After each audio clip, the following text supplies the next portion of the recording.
মদিনার বাজার দিয়ে নবীজি যাচ্ছেন, নবীজির একটা ওট পছন্দ হয়েছে। তো নবী ওটের মালিকের কাছে গিয়ে জিজ্ঞেস করলেন, ভাইয়া এই ওটটার দাম কত? ওই দামাদামি হলো, নবী সে দামে কিনতে রাজি হলেন, কিন্তু নবীর কাছে তখন অর্থ ছিল না। তখন নবীজি ওনাকে বললেন, আপনি আমাকে ওটটা দেন, আমি এখনই গিয়ে আপনার সেই প্রাপ্যটা পাঠিয়ে দিচ্ছি। ওটের মালিক ওনাকে ওটটা দিয়ে দিলেন। আশেপাশে যারা ওটের মালিক ছিল সবাই জিজ্ঞেস করতেছে, এই পাগলা, তুমি কি যাকে ওট দিয়েছো তাকে চিনো? বলে যে না। নাম জানো? বলে যে না। পরিচয় জানো? বলে যে না। ঠিকানা জানো?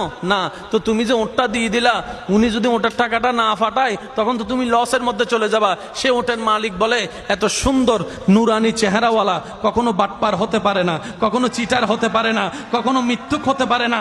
ওনার চেহারা দেখেই তো আমি ওট বিক্রি করার আগে মনটাই বিক্রি করে দিয়েছি, মনটাই বিক্রি করে দিয়েছি, মনটাই বিক্রি করে দিয়েছি। তোমরা যাই বলো, আমার মন বলে উনি আসবেই আসবে, টাকাটা পাঠাবেই পাঠাবে।